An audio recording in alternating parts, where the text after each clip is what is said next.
Pemirsa, pelarian Anggoro Wijoyo selama 4 tahun berakhir di tangan KPK. Ia tertangkap di Shenzhen, China kemarin sore, dan untuk mengetahui reaksi aktivis anti korupsi atas penangkapan ini, kita sudah terhubung dengan peneliti Indonesia Budget Center, Apung Widadi.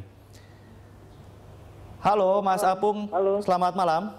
Selamat malam, Mas. Ya, Mas Apung, bagaimana Anda melihat penangkapan Anggoro ini, Mas Apung? Ya, kalau kemarin misalnya tahun baru itu KPK memberi kado Anas misalnya ditahan. Ini mungkin Cina memberi kado khusus untuk Imlek gitu kan buat Indonesia, khususnya untuk KPK.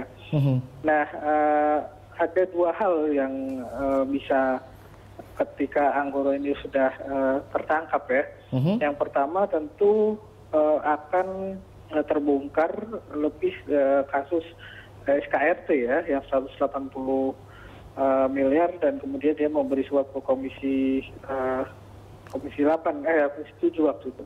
Nah, ini harus saya pikir KPK harus mengembangkan kasus ini untuk jangka waktu yang sudah lalu, misalnya ada keterkaitan dengan Menteri Kehutanan zaman dulu, ataupun kemudian menyebarkan ke anggota DPR yang lain. Ini satu hal. Yang kedua, tentu proses Anggoro ini melarikan diri kemana-mana, dia sudah punya harta banyak. Dulu ketika Anggoro itu belum dipakai pencucian uang. Nah, kalau sekarang Anggoro dipakai pencucian uang, saya pikir bisa menyita semua aset yang ada di Indonesia maupun di luar negeri. Jadi satu kasus ini harus tuntas. Yang kedua adalah bahwa kalau kita ingat Anggoro itu pasti ingat adiknya, yaitu Anggodo, terkait dengan rekayasa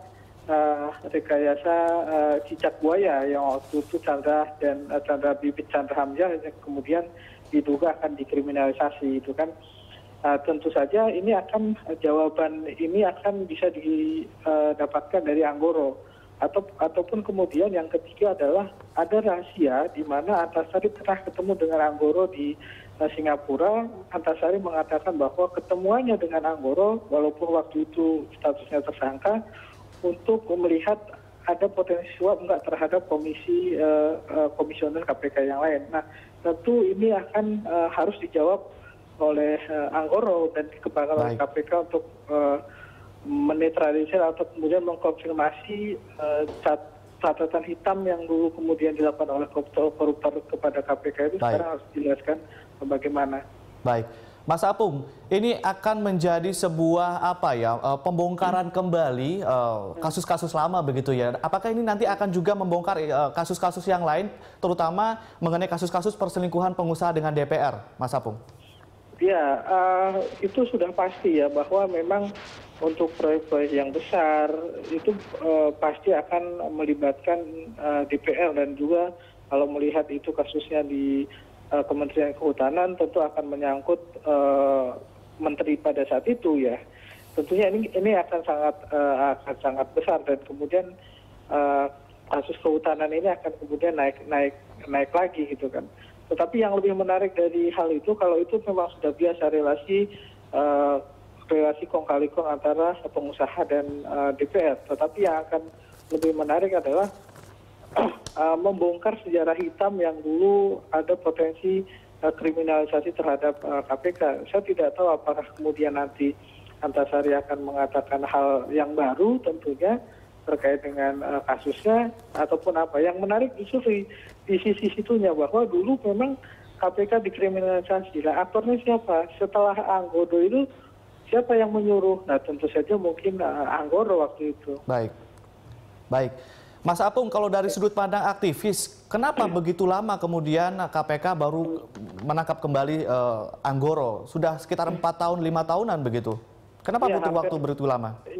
Iya, hampir 6 tahun ya. Prosesnya kan memang Anggoro ini kemudian memanipulasi WNI palsu ke luar negeri gitu kan. Nah, dulu titik lemahnya awalnya dulu adalah ketika ditetapkan sebagai tersangka, belum kemudian dicekal ke luar negeri, Anggoro ini sudah lepas duluan gitu loh. Nah, ketika KPK mau menangkap Anggoro, ada kasus cicak buaya itu. Jadi ini yang membuat lama gitu kan. Sengaja memang dimainkan oleh Anggoro. Nah, Tapi saya melihat satu hal yang positif di mana ada koordinasi yang cukup bagus kepolisian Cina gitu kan, membantu menangkap Anggoro di sana gitu. Sisi hal itu, kalau mungkin ini bukan harapannya bukan hanya KPK yang kemudian dituduh kenapa kemudian KPK sangat lama sekali kemudian menangkap Anggoro, karena ini terkait dengan koordinasi imigrasi dan kemudian Interpol gitu. Gitu. Baik. Gitu Mas. Berbeda dengan kasus Nazarudin ya, yang kemudian ada atensi besar dari masa publik Indonesia, bahkan hampir sekitar 5 miliar untuk mendatangkan dari Kolombia gitu. Ini seakan seperti berkah ya. Baik.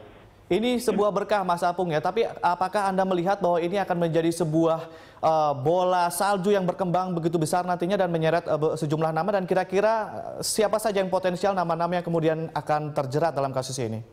Ya, saya pikir tentu akan ada dua sisi ya, sisi terkait dengan kasusnya sendiri, terkait dengan di Kementerian Kehutanan, SKRT itu mungkin